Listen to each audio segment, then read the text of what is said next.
Hola, ¿qué tal, queridos televidentes? Un saludo muy especial para todos ustedes. Bienvenidos una vez más a Salud para Todos, como siempre, a través de nuestra señal de valores de Teleamiga Internacional. Saludando a todas las personas que nos ven en distintos países donde llega nuestra señal y también, por supuesto, a todos los que nos ven desde Colombia, en distintas ciudades de nuestro país. Hoy vamos a hablar también de un tema muy interesante, es sobre el pie diabético, que es una complicación generada precisamente por la diabetes.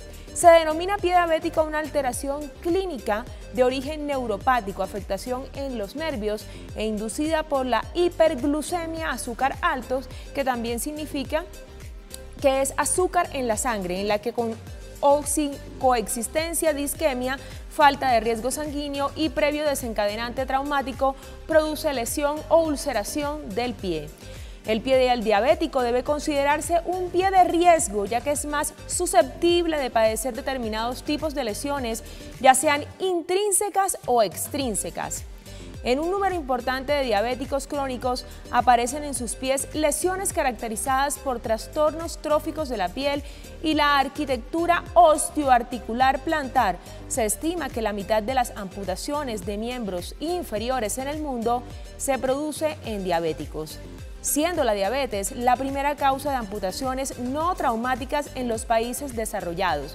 Miren esta cifra, el 15% de los pacientes con diabetes desarrollarán una úlcera a lo largo de su vida. Causas de las lesiones en el pie diabético: neuropatía periférica, que ocasiona pérdida de la sensibilidad en el pie, no sintiendo dolor, con lo cual no se perciben las lesiones. Conduce a la pérdida de la función de los músculos intrínsecos del pie, favoreciendo la aparición de deformidades. Estas pueden favorecer roces, cambios en la distribución de los apoyos del pie mientras camina, predisponiendo a diferentes puntos de pie a la aparición de lesiones. Produce sequedad de la piel y atrofia de la misma, favoreciendo la aparición de grietas. Y la vasculopatía, que es la falta de riesgo sanguíneo, también puede ser una infección. El paciente diabético es más susceptible a la infección, ya que la mayoría de diabéticos de larga evolución están inmunológicamente deprimidos. La infección no es la responsable de la aparición de las lesiones, pero sí interviene en la evolución de las mismas una vez aparecidas. La mayor sensibilidad de los pacientes diabéticos a la infección se debe a diferentes causas: ausencia del dolor, que favorece el desarrollo de una celulitis extensa o de absceso; la hiperglucemia, que disminuye las defensas del organismo. Todo esto lo vamos a estar tratando con un especialista invitado que nos va a aclarar todas las dudas. Hacemos una pausa, pero ya lo conoceremos en minutos.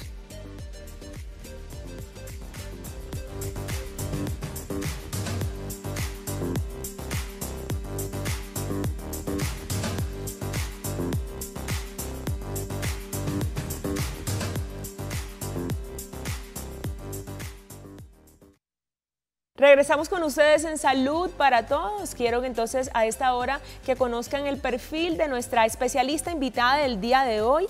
Ella es la doctora Yamile Jubis. Ella es médico diabetólogo, jefe de la unidad de pie diabético de la Asociación Colombiana de Diabetes. Ahí estamos entonces en televisión viendo su perfil para que ustedes también lo conozcan, nuestra especialista invitada. Vamos entonces a darle la bienvenida, doctora. Muchísimas gracias por estar con nosotros. A ti por la invitación y al programa por recibirnos. Bueno, entonces yo pienso que es ideal comenzando hablando de qué es la diabetes, porque el pie diabético es una complicación de este padecimiento. De acuerdo, mira, la diabetes es una enfermedad metabólica, cardiovascular, que se puede dar en cualquier tipo de persona, sea niño, sea joven, sea adulto, que tiene unos factores de riesgo que le ayudan a desarrollarse, pero en este momento el mayor problema que estamos viendo de aumento de la enfermedad es debido a la obesidad. Entonces es un factor de riesgo que lo que produce es que se alteren diferentes factores en el cuerpo y haya un metabolismo inadecuado del azúcar. Entonces, muchas veces, tanto el azúcar que consumimos como los carbohidratos, el pan, la yuca, el plátano, todas las harinas, cuando se metabolizan en el cuerpo, también se convierten en azúcar. ¿Qué pasa? Que nuestro cuerpo es incapaz de desdoblar ese azúcar. ¿Y qué sucede? Que queda el azúcar circulando en sangre y es cuando la persona se vuelve diabética. Hablamos de un factor de riesgo que es la obesidad, pero también hay factores genéticos. Sí, sí señor, sobre todo en los niños. Eso cuando más vemos los diabéticos tipo 1, que es como se les clasifica, cuando tienen problemas de tipo genético. Creeríamos que este tipo de enfermedades se desarrollan solamente en los adultos, porque se están presentando en niños, precisamente por esos altos niveles de obesidad. En niños como tal no depende de la obesidad, No. ni tampoco depende de que si el papá fue obeso o no, pero si tiene un factor de riesgo de que el abuelito o la abuelita, un tío, una tía, el bisabuelo, la bisabuela fueron diabéticas, en la cadena genética se Hay va un factor de llevando riesgo. ese gen que es lo que te puede llevar a ti a que seas diabético cuando eres un niño. Pero cuando tú eres adulto, tú puedes tener el gen guardadito y puede que no se te desarrolle. Pero ¿qué pasa? Que el cuerpo te pone como unos límites y te dice, no se te desarrolla diabetes si tú permaneces con un peso adecuado y si tú permaneces sin enfermedades cardiovasculares. Pero ¿qué pasó? Que ese paciente fumó, tomó trago, hizo de todo lo que no debía hacer. Hábitos de vida terribles. Entonces, ¿qué pasa? Que la vida le cobra el límite y dice, yo te dije que no te iba a dar diabetes si tú no seguías un régimen adecuado. No lo seguiste, aquí está tu diabetes. Entonces, ¿eso también depende de la alimentación, de los hábitos de vida saludables? Sí. Por ejemplo, así un ejemplo muy comiquísimo, yo he tenido muchos pacientes que durante toda su vida han endulzado los jugos con leche condensada. Ay, Dios mío. Tú te podrás imaginar sometiendo a esa carga al páncreas, que es quien se encarga de producir la insulina, que es la hormona que se encarga de desdoblar ese azúcar que nosotros tenemos en sangre. Toda la vida tú tienes, por así decirlo, genéticamente un código de decir, todos los días tu páncreas va a producir tanto insulina. Pero si tú te gastas y agotas ese páncreas con mucho tiempo antes, pues por supuesto te va a producir diabetes mucho tiempo antes. Existen diferentes tipos de diabetes. Sí. ¿Cuáles son? Mira, hay tipo 1, que es la que se da en los niños, la tipo 2, que es la adquirida, que es la que se da en los adultos. Tenemos diabetes gestacionales, cuando las mamás son muy gorditas y tienen fetos muy grandes. Ellas, después de 10 años del parto, pueden producir diabetes. Tenemos diabetes medicamentosa por ciertos medicamentos. Tenemos diabetes producidos por cáncer de páncreas. O sea, hay entre 5 a 7 tipos de diabetes a nivel mundial, pero las que más nos impactan son la tipo 1 y la tipo 2, la del niño y la del adulto. ¿Cuáles serían esas complicaciones que podrían generar el pie diabético? Como la diabetes es una enfermedad metabólica, es una enfermedad cardiovascular, eso quiere decir que es una enfermedad progresiva, una enfermedad que tiene que ver con todo lo que lleve sangre. Para que nosotros estemos vivos, se requiere que haya sangre. Entonces, todos los órganos se pueden afectar. ¿En qué va a diferir? En que si el vasito, ese conducto que le lleva la sangre, es pequeño o es grande. Entonces, por ejemplo, vasos pequeños, 3 órganos son los principalmente afectados, que son los que llamamos las complicaciones microvasculares. Entonces están los ojos con el tema de la retina, está el riñón con el tema de la nefropatía y están los nervios de los miembros inferiores con el tema de la neuropatía. Esas son las complicaciones microvasculares. Y tenemos las complicaciones macrovasculares.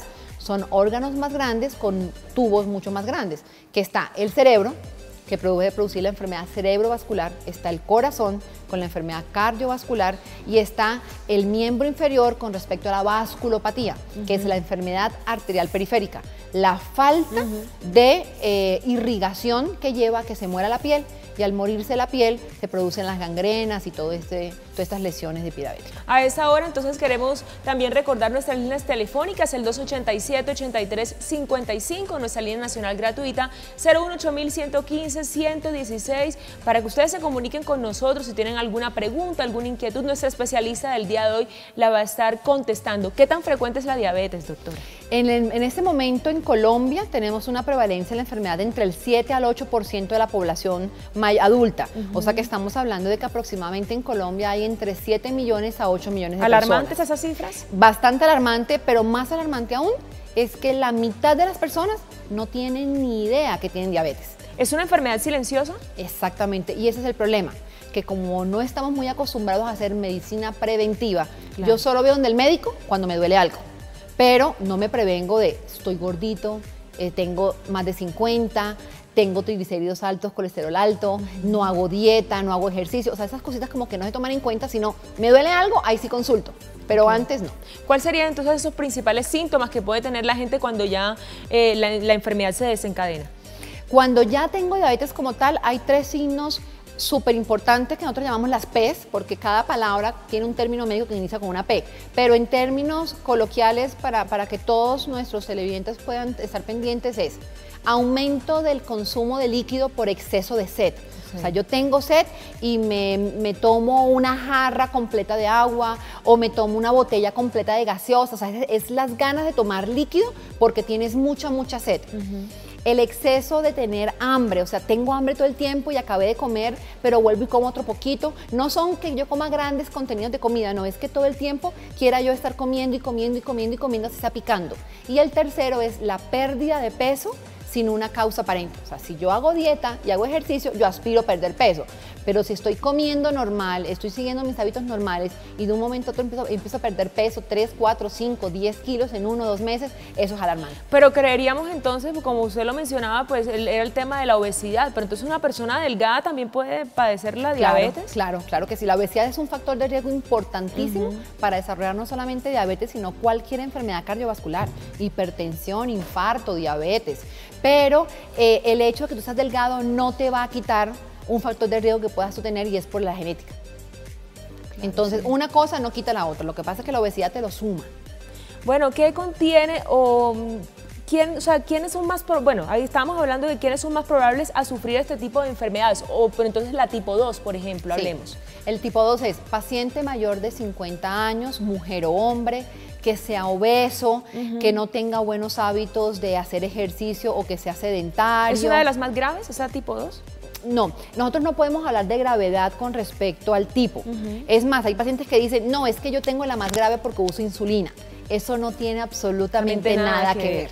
Y es importante que lo hayas tocado para que las personas lo tengan muy en cuenta. Que yo tenga tipo 1, que tenga tipo 2, no quiere decir que una es peor que la otra. Se categorizan de esa forma porque el tipo 1 requiere para su tratamiento el uso de insulinas. El tipo 2 no requiere tratamiento para insulinas, sino después de un tiempo cuando se vuelve insulino requiriente. Pero de inicio, él no requiere insulina. Entonces, esa es la división.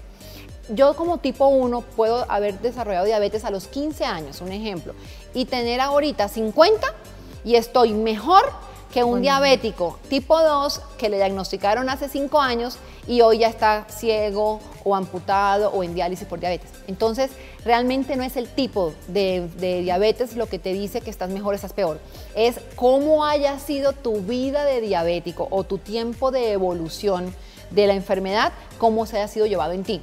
O sea, si yo tengo un tratamiento, pero yo no lo cumplo, no me pongo la insulina o no me tomo los medicamentos que me mandaron porque ay, qué pereza, yo no tengo eso, o sigo fumando, o no hago ejercicio y no hago dieta, mi pronóstico de estar bien, que un ejemplo podía estar a 15 a 20 años, se va a ver acortado, pero por mí misma. ¿Por qué? Porque fui yo quien no me cuidé. Tenemos una llamada a esa hora. Muy buenas tardes, ¿con quién tenemos el gusto? Hola, buenas tardes, habla Oscar. Hola Oscar, ¿cómo te va? ¿De dónde nos llamas? Te estoy llamando desde Tunja. Bueno, Oscar, un saludo especial para ti y para toda la gente de Tunja. ¿Cuál es tu inquietud acerca del tema? Mi pregunta es muy concreta. ¿Una úlcera varicosa puede degenerar en pie diabético? No, excelente pregunta, porque muchas veces cuando nosotros tenemos un centro de educación en la asociación y muchas veces preguntamos eso, se los explicamos hasta los mismos profesionales de la salud y es, yo tengo diabetes y la diabetes por pérdida de la sensibilidad y por pérdida de la circulación me puede desencadenar un problema de pie diabético. Yo puedo tener diabetes y al mismo tiempo tener insuficiencia venosa, que es un problema en la circulación de las piernas, pero la circulación venosa de la sangre que va de abajo para arriba. Esas válvulas no cierran bien y al no cerrar bien dilatan la vena y ¡pum! Se revienta la venita y es cuando hablamos de la úlcera varicosa. Yo puedo tener diabetes y puedo tener mi úlcera varicosa y esa úlcera varicosa jamás será un pie diabético. Pero si yo tengo diabetes y mi diabetes no está bien controlada, mi diabetes va a hacer que esa úlcera varicosa se empeore, que se pueda infectar y lo más importante, que no cierre. Entonces es fundamental, si yo tengo una úlcera varicosa, que mi azúcar esté perfectamente bien controlada para que nos pueda cicatrizar esa lesión.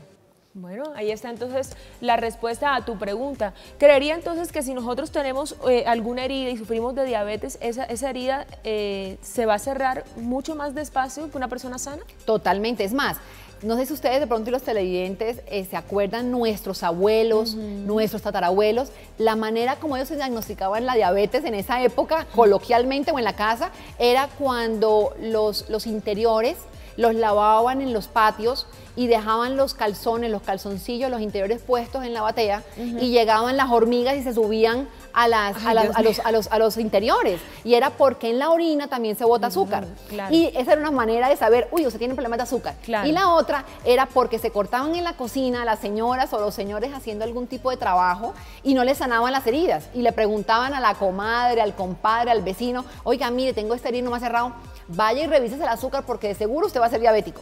Pues suena jocoso el tema, pero creo que también le funcionaba, ¿no? Total, y era completamente cierto. Y por esa razón es que cuando un diabético tiene una herida, tiene que tener el azúcar súper bien controlada. Por esa razón es que muchas veces, aunque sea una cirugía muy importante, no se las programamos hasta que el azúcar no esté bien controlada porque el efecto de la cicatrización se va a ver completamente alterado. Entonces no me sirve de nada hacer una cirugía que puedo yo elegir en qué momento hacerla, elegirla en un mal momento y es cuando está el azúcar elevado. Así es. Bueno, tenemos otra llamada a esta hora. Buenas tardes, Carlos. Nos llamas desde la ciudad de Sincelejo. Cuéntanos cuál es tu pregunta. Carlos, buenas tardes. No, buena. El problema mío es el siguiente. Yo estoy viendo el programa, pero tenemos un problema acá con una IPS. Entonces yo quiero para ver si ustedes me lo pueden ayudar. Porque nosotros yo he ido a la salud, ha ido a la Defensoría del Pueblo. Tenemos 3 meses. Nosotros, la IPS se llama Comparsa. Tenemos 3 meses. La señora había pedido un azúcar, pero un azúcar gravísima. Y tenemos 3 meses que no nos entregan la medicina.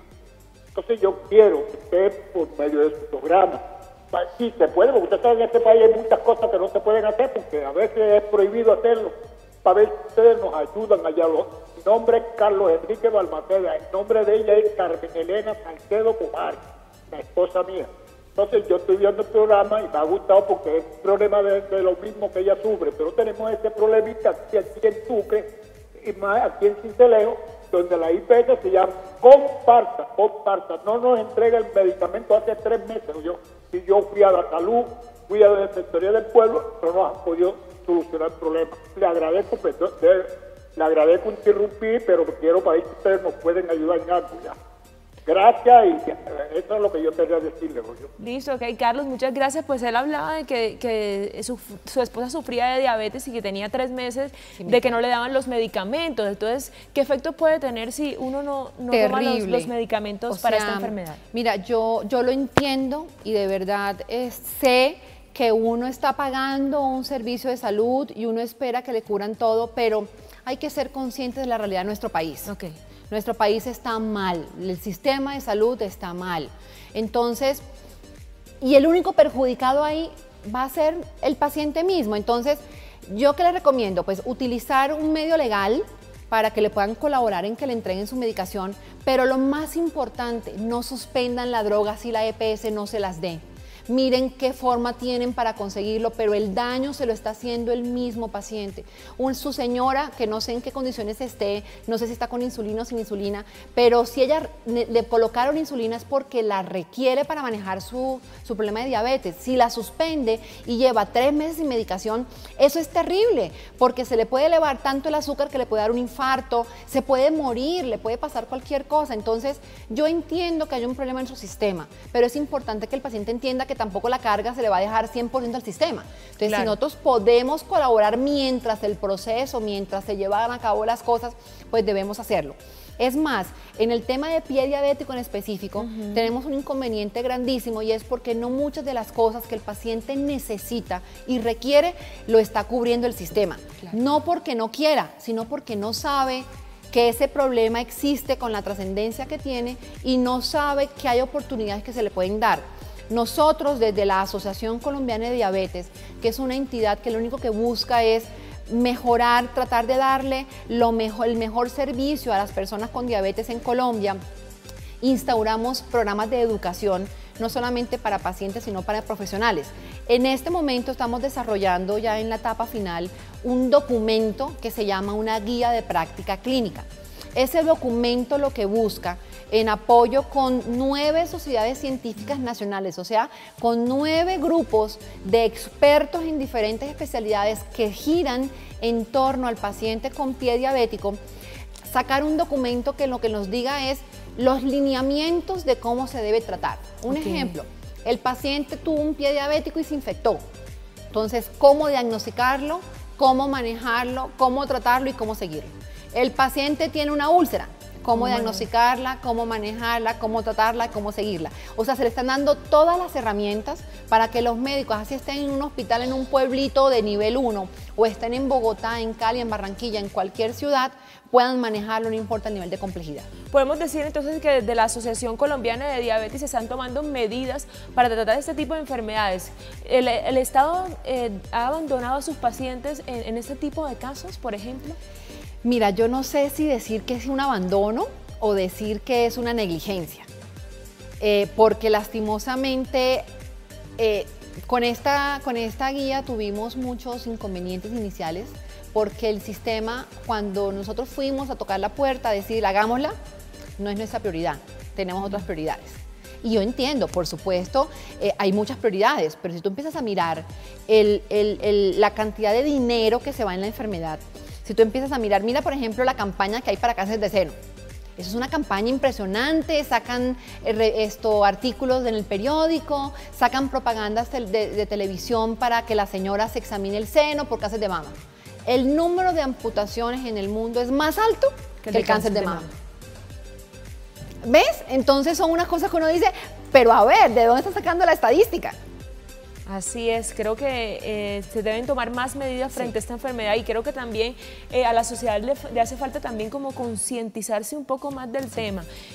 Pienso que no solamente los colombianos, alrededor del mundo tenemos muy malos hábitos alimenticios, le tenemos pereza al ejercicio, por eso que han aumentado también los casos de obesidad en nuestro país y en el mundo que son alarmantes. Y mira, hay una cosa que uno dice, no, es que yo no tengo plata para seguir una dieta de diabético. Eso no es cierto. ¿Por qué? Porque tú no requieres una dieta especial en cuanto a que tengo que comprar solamente carne magra que me vale 15.000 pesos la libra. No, compre la misma carne que usted compra todo el tiempo para su familia, la espaldilla, la que sea, la marca que sea, la raza que sea de carne. ¿Qué es lo importante? Hombre, que no sea más grande del tamaño de la palma de tu mano. Es que no es que yo me voy a comer una sábana de carne, es un poquito de carne. Claro, sí. Yo me puedo comer una porción de arroz, es un pocillo tintero de arroz. No hay para el arroz porque yo cultivo papa. Cómase entonces la papita, pero no se come el arroz.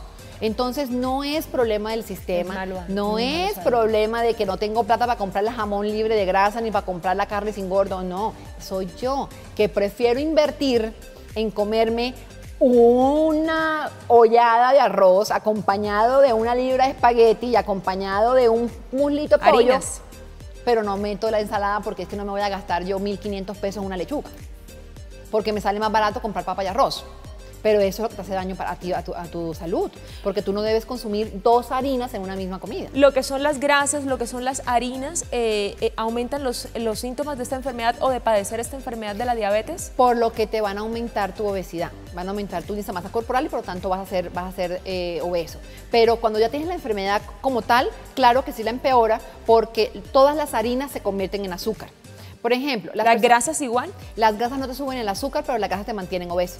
Okay. Y el problema es que la diabetes acelera el daño en el corazón y el daño en el cerebro y el daño en la circulación de las piernas. Entonces, si yo además de eso tengo una enfermedad que me daña el aparato arterial y a eso le sumo que yo como queso doble crema, leche entera, le echo mantequilla a todo, no como nada integral sino el 100% normal. Entonces, esa cantidad de acúmulos de grasa se suma a esa enfermedad que me está ayudando a que con mayor razón se me tapen las arterias. Entonces, es como una sumatoria de cosas que no me van a ayudar. Doctora, al inicio del espacio yo hablaba de las causas de las lesiones en el pie diabético. Creo que es muy importante aclararle a nuestros televidentes los 2 conceptos y eran la neuropatía periférica. ¿Qué significa? Sí. Era la primera. Perfecto. El pie diabético, no todos los pacientes con diabetes lo van a desarrollar. Lo va a desarrollar el que se complica. Entonces, ¿por qué se da el pie diabético? Por 2 complicaciones. Una complicación microvascular y una complicación macrovascular. lo que hablamos al principio, una complicación de órgano pequeño y una complicación de órgano grande. La complicación de órgano pequeño es la neuropatía. Todo lo que en medicina termine con la palabra patía significa enfermedad. Y el sufijo que la precede es el órgano. Entonces, neuro de nervio y patía de enfermedad, enfermedad del nervio. No es que yo me ponga nervioso y que llegue alguien por detrás y me asuste. ¡Ay, qué susto! No es ese tipo de nervios. Son los nervios que se encargan de, perdonen la redundancia, inervar el miembro inferior. O sea, que si yo me sobo la pierna, yo siento que me la estoy acariciando. Que si alguien viene y me chuza con un alfiler, yo sienta dolor. Claro. Que si yo vine y cogí una olla caliente con las manos, yo me queme. Ese es el tipo de nervios a los que nosotros nos estamos refiriendo con la complicación de neuropatía. Entonces, hay tanta azúcar circulando en sangre durante todos esos años de diabetes de la persona que esa sangre, ese exceso de azúcar se acumula en las terminales nerviosas y eso hace que el nervio se dañe. Al dañarse el nervio, yo no siento. Entonces, ¿qué sucede? Que me pasa un accidente y yo no me voy a dar cuenta. El más sencillo de todos, si yo tengo mi zapato que me queda normal o ajustado y el doblez y la media se me dobla o la costura de la media me queda mal ubicada en ese zapato que medio me aprieta, ¿qué sucede? Yo ando así todo el día con el zapato va y viene. Cuando me quito el zapato en la noche, la media ya me hizo una herida. ¿Por qué? Porque la costura me quedó donde no me debía quedar. Si yo me doy cuenta y siento que eso me está pasando, yo me quito el zapato así sea en un bordillo, me quito la media o me la acomodo. Pero como yo no sentí, mi cuerpo no me avisó. Y es lo que te produce que te produzcan los accidentes. Bueno, vamos a hacer una pequeña pausa, doctora, prometiéndole a nuestros televidentes que vamos a ampliar este tema después de esto. Ya nos vemos.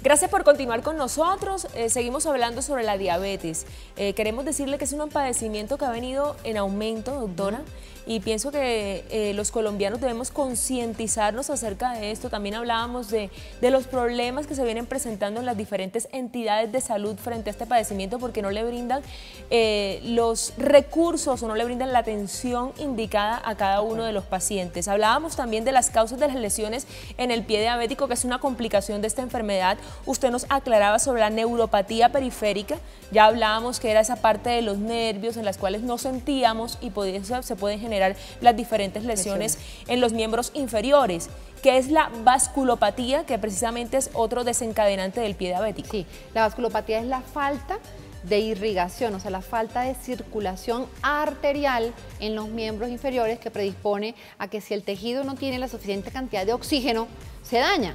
Y es cuando aparecen los deditos moraditos y luego se ponen negritos y luego se ocurre la gangrena, porque falta oxígeno por falta de circulación. O sea que ya esa sería la complicación mayor, ¿no? Porque ya vendría una amputación. Sí, señora. Sí, porque lastimosamente tejido que se muere es tejido que hay que quitar. Lo que pasa es que también depende mucho de cuál tejido se murió, en dónde está ubicado el tejido y qué tanta circulación me queda en el resto del pie. Pero una de las cosas con las que estamos luchando precisamente con la guía es, lo más fácil que es, corte de la piernita al paciente, ampútelo y entre más arriba mejor porque así no termina como el salchichón. Porque así es como los médicos muchas veces le dicen al paciente, ¿usted qué quiere, mijo? Terminar como el salchichón cortado a pedacitos. Entonces les ofrecen, venga de una vez la más alta. ¿Qué es lo que pasa con la amputación más alta? Entre más alta, menos posibilidades de que te levantes. Y también teniendo en cuenta la edad del paciente. A más edad, menos posibilidad de rehabilitación. Entonces, una de las cosas con las que estamos luchando con este documento es decir, sí, si hay que amputar, hágalo, pero hágalo a un nivel más bajo. Hágalo pensando en que el paciente se rehabilite si realmente lo necesita. Tenemos otra llamada. Julio Naranjo nos llama desde la ciudad de Bogotá. Julio, buenas tardes. Hola, buenas tardes. Julio, ¿cuál es tu pregunta? Sí, mira, es que yo hace 2 años tengo un hongo en el pie y quería saber si eso me podría causar una diabetes de pie. ¿Tiene un hongo en el pie, nos dijiste, Sí, Julio? en una uña. En una uña, Okay. dice. ¿Eso puede desencadenar en el pie diabético? ¿Pero tú tienes diabetes, Julio? No sé realmente. ¿No qué? no sé realmente. No sabe. Entonces, mira, los hongos en la piel son completamente diferentes a los hongos en las uñas. Esas son enfermedades que se producen porque un hongo, sea como se llame el tipo de hongo, llegó y se adaptó ahí porque encontró el lugar perfecto para hacerlo. La gran mayoría de las veces los hongos en las uñas se producen porque me contaminaron cuando me cortaron las uñas con equipos que habían sido usados con una persona que tenía hongo, o porque yo tuve un trauma en la uña, se me levantó la uña o se me cayó y por no tener un buen cuidado en ese lecho se contaminó con un hongo. Los hongos son microorganismos oportunistas. De una manera coloquial de decirlo, a papaya puesta, papaya partida. Entonces el hongo aprovecha ese espacio de que se lo dieron y él viene y se aloja y se queda allí. Entonces, que el hongo como tal te desarrolle una diabetes, para nada, absolutamente no. Pero si tú tienes diabetes y tienes un hongo en la uña, eso sí puede ser un factor de riesgo para que me aparezca una herida o una lesión en la uña. ¿Por qué? Porque la uña se engrosa, cambia de forma, se pone fea y el golpeteo o cualquier trauma que tenga en esa uña puede desencadenar una lesión. Pero que el hongo como tal produzca diabetes, no señor. Bueno, ahí tienes tu respuesta, Julio. Muchísimas gracias por haberte comunicado con nosotros. Hablábamos también de la amputación, que creo que sería el procedimiento mucho mayor o la mayor complicación sobre este padecimiento, doctora. Pero ¿cuáles serían esos tratamientos antes de llegar a este procedimiento? Sí. Mira, hay una especialidad que se llama cirugía vascular y yo siempre he dicho, ellos son los magos, uno de los magos de la medicina. ¿Por qué? Porque cada vez se han inventado técnicas y se han inventado dispositivos que ayudan a devolverle la circulación a la pierna a los pacientes. Entonces, cada vez vemos más opciones de que la persona no pierda su pierna. Pero que es importante, que tampoco yo puedo salvarla cuando hay una infección muy grave o cuando la necrosis, o sea, el tejido negro de la pierna está muy avanzado, porque no voy a poder llegar hasta allá. Entonces, por eso es tan importante la prevención. Si yo sé que ya yo empecé con algún problema o tengo algún estigma, me duelen las piernas para caminar, se me ponen las piernas de un color distinto cuando estoy acostada, cuando me levanto, que se me hinchan las piernas, que me cambia la temperatura, o sea, empiezo a tener cambios en mis piernas que pudieran sugerir una falta de circulación, ahí es el momento en que yo tengo que consultar. ¿Para qué? Para que ellos puedan ir previendo y me puedan ir revisando y chequeando y saber en el momento adecuado si hay que hacer algo, hacerlo. Pero no esperar a ya tener el mal y bastante avanzado, porque entonces las posibilidades se me van a cortar. Pero mencionábamos también que el páncreas es el principal órgano afectado en la persona que en la diabetes. En la diabetes. Sí. ¿La diabetes puede afectar otro tipo de órganos de nuestro cuerpo? Sí, claro, puede afectarte cualquiera. ¿Por qué? Porque todos los órganos requieren sangre para poder funcionar. Y la diabetes es una enfermedad cardiovascular. Pero para que se dé la diabetes, el órgano que tiene que dañarse es el páncreas, las células beta del páncreas. Entonces, a mí se me puede dañar el hígado y no producirme diabetes. A mí se me puede dañar el cerebro y no me va a producir diabetes. Pero si yo tengo un daño en el páncreas, yo desarrollo diabetes. ¿Cómo es el tratamiento que también indicado para los niños? Porque pienso que el tratamiento para los adultos es totalmente diferente al de un niño que padece diabetes. De inicio, sí. Todo niño, por obligación, requiere colocarse insulina.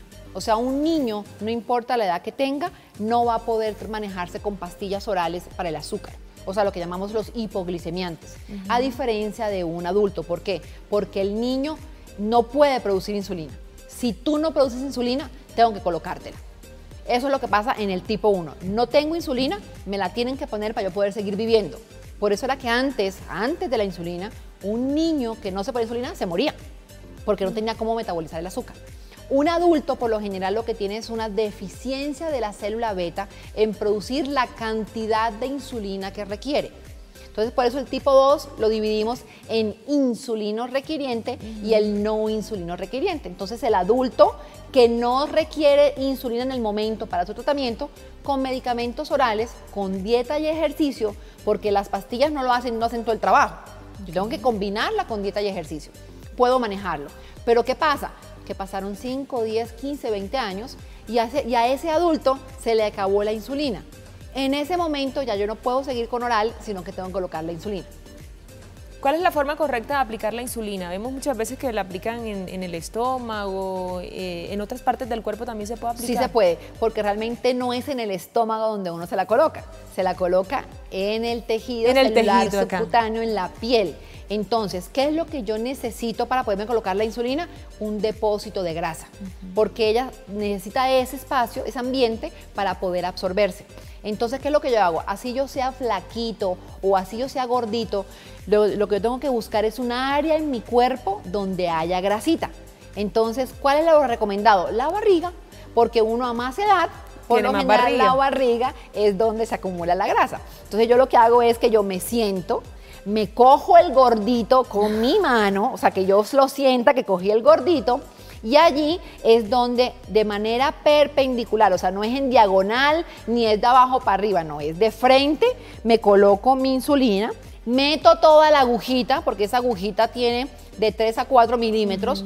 Todos los pacientes tienen miedo de que me voy a chuzar el intestino, me voy a chuzar una tripa. No te vas a chuzar nada porque la aguja es tan pequeña que no es capaz de pasar más allá. Entonces me cojo mi gordito, no suelto mi gordito, me inyecto, me coloco la aguja, la hundo, me inyecto la insulina, cuento hasta 10 y cuando cuento hasta 10 saco la jeringa y suelto mi gordito. ¿Qué es lo que yo debo hacer? No me debo inyectar siempre en el mismo punto. Porque eso produce una distrofia del tejido graso. Entonces yo hoy me chusé aquí, mañana me chuzo acá, pasado mañana un poquito más abajo. Eso es en el abdomen.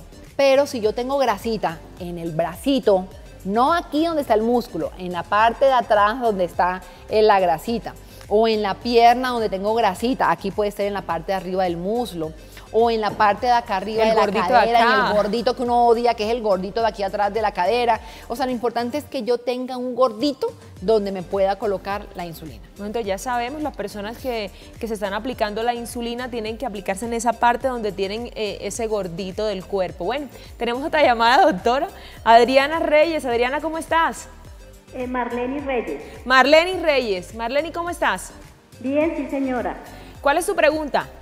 Mira, lo que pasa es que lo que dice la doctora, yo no soy diabética, pero soy hipertensa, ¿cierto? Y yo, por ejemplo, a mí me han hecho cirugías y no me sanan bien. No es diabética, pero es hipertensa y le han hecho cirugías y dice que no le sana el pie. ¿Y qué tipos de cirugías se han hecho, Marleni? Hace el 3 de septiembre del 2018 me hicieron una acá en el pie. Que me sacaron, tenía una bolita ahí y me sacaron que era supuestamente pues algo de grasita. ¿Un lipoma? Y hasta esta fecha todavía no me ha sanado bien.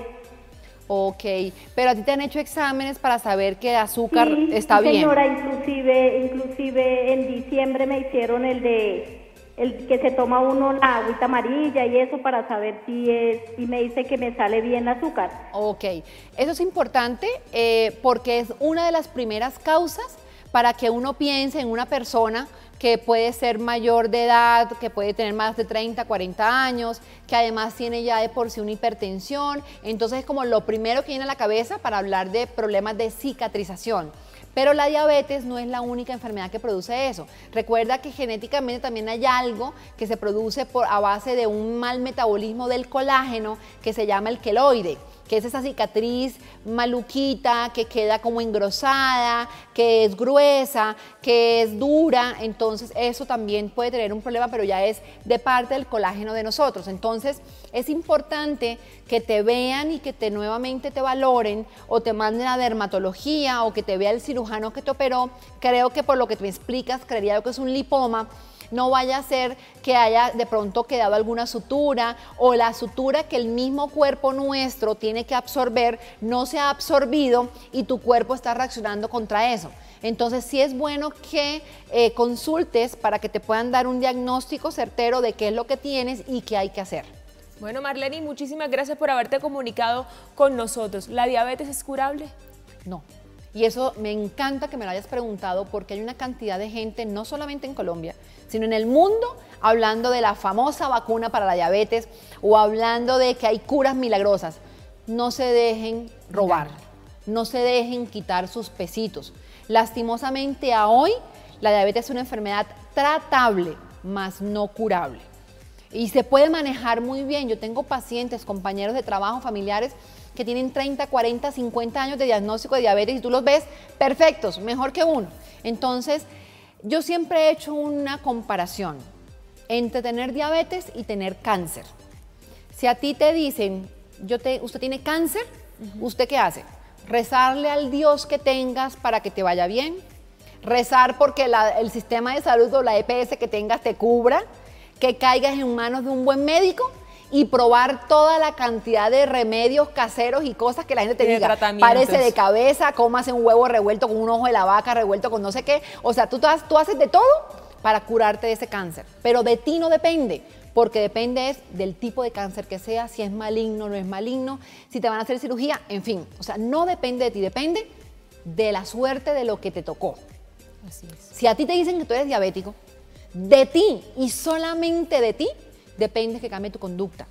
Yo siempre he dicho que a la persona que tiene diabetes, Dios, porque soy una persona creyente, le está mandando una oportunidad para que cambie su vida y la de su gente alrededor. Porque así tú seas un niño, tú tienes que enseñarle a ese niño a cuidarse para que llegue adulto. Y si tú eres un adulto, tienes que cuidarte para que llegues a viejo. Entonces, depende solo de ti, de que hagas la dieta. Te puede tocar un médico excelente. Te puede tocar la mejor EPS que te cubre la medicina de última generación. ¿Y tú qué haces con la droga si fumas? ¿Y tú qué haces con la droga si tomas trago? ¿Y tú qué haces con la droga si te comes un chorizo todos los días con una empanada de gaseosa? No te sirve de nada la droga, porque la droga no lo hace todo.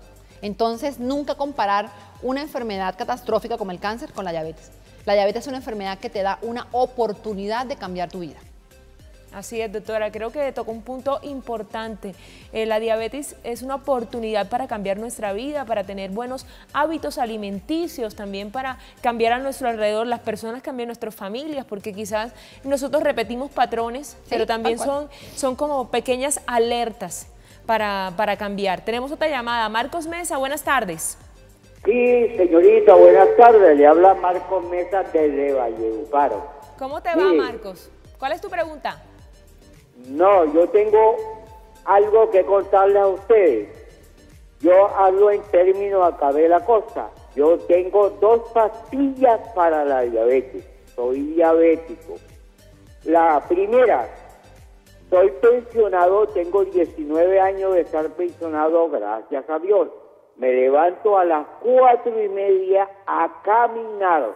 No troto, sino camino todos los días, menos el domingo que voy a misa. Esa es mi primera pastilla. La segunda, para mí, todo lo sabroso me hace daño. Tengo que tener muy en cuenta eso. Cierro la boca bastante, aunque la nevera de mi casa es bastante apiscinada, pero hay que cerrar la boca.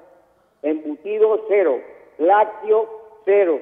Lo único que yo no he podido dejar es el arroz y la carne, pero como carne muy poquitica. Bueno, no, pero sabes... Bueno, les deseo feliz tarde y Dios me lo bendiga a todos. Listo, Marcos, muchas gracias por tu aporte. Súper bien, te felicito, ojalá todos sigan tu ejemplo y no tienes por qué dejar el arroz y la carne. Lo que te recomiendo, el tamaño de la porción de carne que comas no es el tamaño de la mano completa, es el tamaño de la palma de la mano y de grosor del dedo pequeño de la mano. Y el arrocito puedes comértelo perfectamente mañana, tarde y noche si esa es la harina que tú escogiste, sabiendo que no puedes comer más de un pocillo tintero de azúcar, un pocillo tintero de arroz. Y lo puedes comer, como te digo, de desayuno, de almuerzo y de cena, pero no los puedes combinar ni con pan, ni con papa, ni con plátano, ni con yuca, ni con ninguna otra harina. Bueno, ahí están las recomendaciones de nuestra especialista del día de hoy. Pausa, ya regresamos.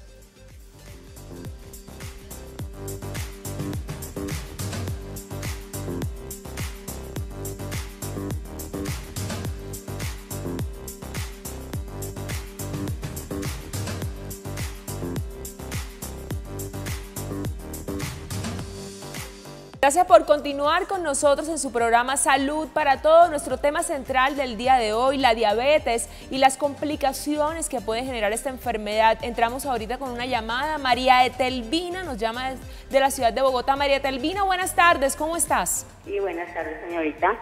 ¿Cuál es tu pregunta o aporte para el programa en el día de hoy? Quisiera preguntar, lo que sucede, yo soy diabética.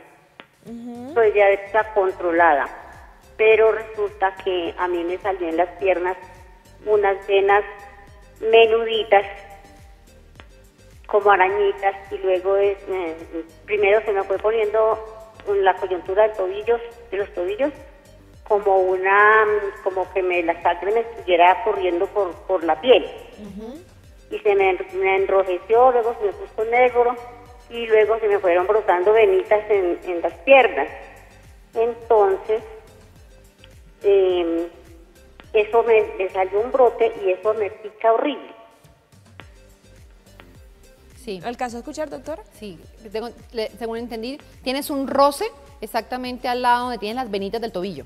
Sí, tiene unas que le empezaron a salir unas venitas, y le da mucha alergia y le pica. Sí, entonces hay una cosa, eso que tú tienes se llama insuficiencia venosa.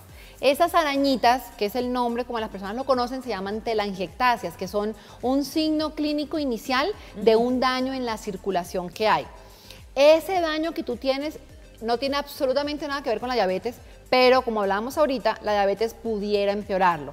Ahora, para el manejo de la insuficiencia venosa, que es lo que tú tienes, se requiere el uso de unas medias especiales que se llaman medias de compresión. Son unas medias apretadas que por lo general son difíciles de colocar porque precisamente tienen una presión especial. ¿Qué es lo que hace esa media? Ayuda a que la válvula se cierre y la sangre suba, porque lo que pasa con esas venitas es que la sangre se estanca y eso es lo que puede hacer que se dilate la vena y se reviente. Entonces, cuando una persona es diabética como tú, la mejor recomendación es que el médico le diga cuál media debe usar. ¿Por qué? Porque como la diabetes me daña la otra circulación, yo la otra circulación no la debo apretar, pero esta que está aquí dañada sí la tengo que apretar. Entonces tengo que saber y tener un punto de equilibrio donde te coloque una media que te ayude a tu problema venoso, pero que no me vaya a perjudicar el problema arterial que exista por la diabetes. Y esa alergia que tú dices es porque adicional a las telangiectasias se produce una dermatitis de la piel y eso hace que se reseque la piel y que pique. Lo peor que hay cuando uno le pica algo es rascarse, aunque es lo más rico, es lo que uno no debe hacer, porque la uña tiene microbios, tiene mugre, tiene sucio, tiene muchas cosas y la uña me infecta donde yo me vaya a rascar. Y por ser diabética es un problema. Entonces, consulta a tu médico, coméntale este problema y que si él no lo resuelve, te remita a donde el cirujano vascular, que es el especialista que se encarga de valorar todo el tema de la insuficiencia venosa. Bueno, María Etelvina, ahí tienes tu respuesta, consultar a la especialista para que él te haga las recomendaciones indicadas. Saludamos a esta hora a Doris, que nos llama de Piedecuesta, Santander. Doris, buenas tardes. Buenas tardes, muy amables por atenderme la llamada. Claro que sí, doctora Doris. Yamilet, que resulta, mi esposo tiene 50 años. A él lo iban a operar de un hematoma graso de su cabecita. Resulta que le habían dicho muchos años hacia atrás que él sufría de azúcar, de diabetes, y nunca le hizo caso. Imagínese que estaba preparado para la cirugía cuando nos dan la información de que tenía, el examen apareció con 570, o sea, altísimo. Sí. Entonces, nosotros debido a esta situación empezamos a darle unos remedios caseros porque él no es de las personas de tomar medicamento. Doctora, yo me preocupa mucho porque es un enema ya exterior de la cabeza. Está un poquito difícil sí, y el doctor dijo que no, en esta forma no podía extirparlo, claro, que había mucha dificultad. Entonces, doctora, ¿yo cómo hago para concientizar a mi esposo de que él tiene que hacer un proceso, que ya se sabe que tiene una enfermedad, que él tiene que estar atendido por especialistas? Él tiene 50 años, pero no sé por dónde llegar. Gracias. Mira, es una persona joven que debía tener el raciocinio para entender este problema. Hay una cosa y es la negación. Es la negación de uno de decir, no soy enfermo, o eso a mí no me tocó, o eso a mí no me va a dar, o no me voy a empeorar con eso. Cuando clínicamente una persona tiene ese problema, la mejor recomendación es que tú como familiar des un paso al lado y que quien maneje la situación de tu esposo sea un psicólogo o un psiquiatra. No estoy diciendo que tu esposo esté loco, porque la gente piensa que remitir a psiquiatría significa que es porque está loca la persona. No, es porque el psiquiatra y el psicólogo te ayudan a que tú puedas hacerte dueño del problema que te está pasando. Es que para él no es diabético, si no, él se cuidara. Y él no ve las implicaciones. Y entre usted más le diga, menos va a ser. Entonces, psicológicamente hablando, usted tiene que hacer un paso alto al lado y ayudarlo con psicología o con psiquiatría. Es súper importante, pero tiene que hacer el tratamiento. Yo no digo que los tratamientos caseros no funcionen, pero eso jamás va a ser más importante que si tomar el noni, que si tomar la no sé qué, la hierbita de no sé qué cosa para mejorar el azúcar. Eso no tiene evidencia de que funcione. Lo que tiene evidencia de que funcione son las medicinas. Entonces, si yo quiero combinar medicina con cosas alternativas, perfecto, pero no es cambiar todo lo alternativo por quitar la medicina. Bueno, doctora Yamile Jubis, médico diabetólogo, jefe de la unidad de pie diabético de la Asociación Colombiana de Diabetes, muchísimas gracias por habernos acompañado. Lamentablemente se nos acabó el tiempo. Una última conclusión pequeñita para despedirnos. Claro que sí. Algo súper importante que no se me quiere pasar es, del 15 al 17 de marzo vamos a hacer el Congreso Internacional de Pie Diabético, un escenario académico que lo que busca es hacer público el documento que va a ayudar a que los pacientes con diabetes y que tengan el riesgo o que tengan la enfermedad de pie diabético sean mejor manejados y tratados. Les invito a que consulten la página www.asodiabetes.org/congresopd. Para ustedes, para sus amigos médicos, para sus médicos tratantes, hay que hacer esto público para que el paciente con diabetes cada vez en nuestro país sea mejor tratado. Bueno, muchísimas gracias a ustedes también, gracias por habernos acompañado. Recuerde, lo mejor para tratar esta enfermedad, cambiar nuestros hábitos alimenticios, hacer ejercicio, tener una vida saludable y por supuesto, dejar el cigarrillo, dejar el alcohol, que todo esto complica esta enfermedad. Nuevamente gracias, nos encontramos mañana. Dios los bendiga.